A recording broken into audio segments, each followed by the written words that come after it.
ang mga anak niya. Nawa, wag lamang ang inyong mga pinagdaraanan sa buhay, kulang sa bagay, kulang sa salapi, karamdaman ang inyong pagtuunan ng isip at damdamin, kundi magtuon din kayo ng mainam na kalooban, matapat na damdamin, matibay na pag-iisip na may pananalig sa Diyos Amang Dinyo na sisilayan. Ang may pandinig ay nakarinig. Nek karamenehanam, nek karamenehanam, nek karamenehanam. Mula kay Mateo. Kaya't ang bawat nakikinig at nagsasagawa ng mga salita kong ito ay matutulad sa isang taong matalino na nagtayo ng kanyang bahay sa ibabaw ng bato. Umulan ng malakas, bumaha at binayo ng malakas na hangin ang bahay na iyon, ngunit hindi nagiba, sapagkat nakatayo sa ibabaw ng bato. Ang bawat nakikinig ng aking mga salita at hindi nagsasagawa nito ay matutulad sa isang taong hangal na nagtayo ng kanyang bahay sa buhanginan.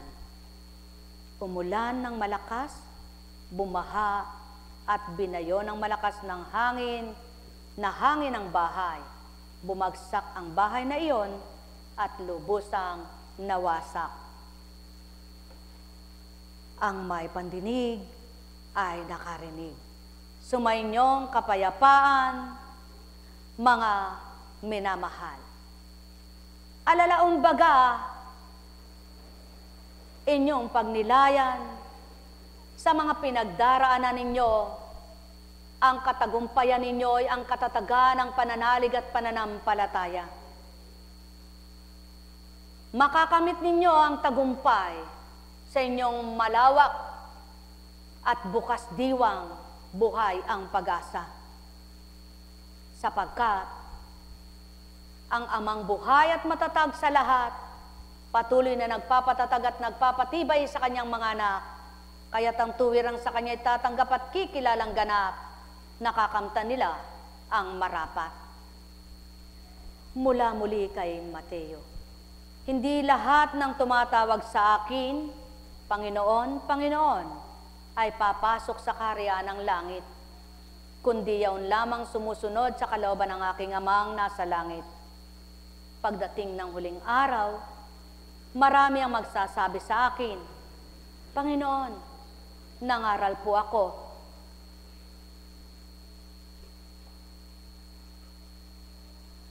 Sumunod po ako. Nanggamot po ako. At itutugon naman na sasabihin,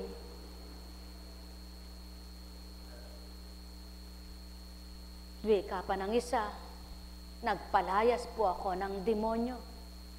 Gumawa po ako ng mga kababalaghan. Kaya ang wikay, kailanmay hindi ko kayo nakikilala. Lumayo kayo sa akin, mga mapaggawa ng masama. Sumainyong kapayapaan, mga minamahal. Sapagkat, anumang pakita mong magandang gawa at mabuting pananalita, kung sa masama mong diway naghahari naman ang kasamaan, anong silbit kabuluhan ang mga binaybay mong gawang maiinam sa iyong harapan ng kapwa at ang mabuting salitang di mo na isasagawa? Ang may pandinig ay nakarinig. Mapapalad ang nagsasabuhay sa aral na mainam, nakipagtotoo at naging tapat kanino man, at sa amay naging matwid sa kanyang pananaw. Malawak niyong maabot ang higit na marapat. Ang may pandinig ay nakarinig. Ganang tao'y walang magtuturan magsasambit sa inyong masama kang tao, sapagkat walang taong banal.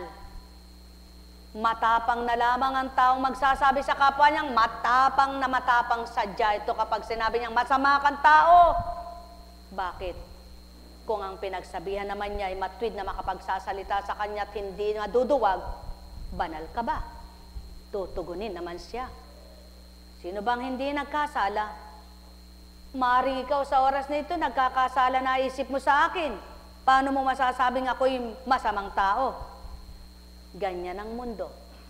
Maraming makatwiran, madahilan. Subalit ang Ama, saksi sa lahat ng kaganapan, batid niyang kalooban ng sinuman, tarok niyang laman at isipan nila'y nababaybay niyang laman. Kaya't mapapalad ang nakikipagtotoo sa isip, salita at sa gawa, nagnanasang kabutihan, pawa ang masambit, matupad, magawa nilang ganap. Nek karamaneyahanam, nek karamaneyanam, nek karamaneyanam. Buhay ba ang Diyos? Tapat ba ang Diyos? Dakila ba ang Diyos? Totoo ba ang Diyos? May tanong po sa inyo. Hindi ba? May isip naman kayo, no? Halimbawa, ipagpalagay niyong si Apo Kunching ay naniniwala kayo. Tinanong niyo, marapat po ba akong magpakemo? Matwid na sinagot niyang, kung nagtitiwala ka, ano ba ang napapala sa kemo? Wala bang namatay at lahat ba'y gumaling? Maaaring sa sarili mo, sagutin mong, hindi na po siguro. Ngunit kapag sinabi ko sa iyong magpakemo at may nangyari sa iyo na hindi maganda, di ba sisisihin mo rin itong nagsalita sa iyo? At kung sabihin namang huwag kang magpakemo at may nangyari ring hindi maganda sa iyo, di ba sisisihin mo rin ang nagwika sa iyo? Kaya ang buhay nyo, huwag sa kapwa nyo italaga't ipagkatiwala sa Ama. Humingi kayong lahat ng marapat at dapat, ng tumpak at ganap, na kailan may di kayo magkakamali sa inyong mga desisyon, sapagkat habang may buhay, may gagawin siyang paraan, at habang nabubuhay, marami siyang kaparaanan. Kung ano sa damdamin ninyo ang gusto ninyong gawin, at doon kayo nagpapalagay na gumaling, taimtim na panalangin at matapat na pagtitiwala, kakamting nyo rin habang may buhay. Sumainyo ang kapayapaan, mga minamahal. Malamang na hindi mo magawa ang dapat kung ikay nasa puso ay amang tapat. Subalit, sa tuwin ay magkakamali kapag ang isip at damdamin mo ang nanaig at naghari. Mahal na mahal ko kayo. Tuwiran kong tinuturan, mahal na mahal ko kayo. Sapagkat ang totoo at tapat na naglingkod at sa pag-aatas ay tumalima, may habag sa kapwa niya at may pagmamahal na tapat. Subalit, kung ikaw na inaalayan, hinahandugan ay wala kang pag-ibig sa iyong kaharap, paano mo matatanggap ang lahat ng marapat? Ang may pandinig ay nakarinig. Maging sa iyong di nakikita, matwid kang tumanggap, lubos mong kakamtin ang higit sa sapat. Buhay ba ang Ama? Tapat ba ang Diyos? Totoo ba ang Diyos? Dakila ka, o aking Ama. Ang lahat sa buhay ay ikaw lamang. Walang hindi kayo kakamtit makakamtan, kung puso nyo'y tapat at kayo'y mabubuhay. Marami ang paraan upang ito ay ibigay ng Diyos Amang hindi nasisilayan. Halina, halina nga kayo, magtanto't magbulay ang isipan nyo, upang maramdaman walang sinumang makapagbibigay buhay sa inyo, kundi lahat sama makakamtan siyang buhay ninyong lahat. Kaya't sa Kanya nyo ganap panambitan, humiling kayong mayroong katapatan. Ituturo sa inyo ang lahat, hindi man pagdaka karakaraka,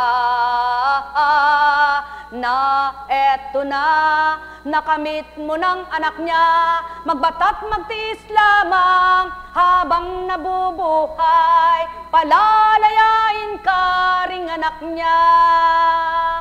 Matutupad ang mga aral niya, Nekarameneya Hana,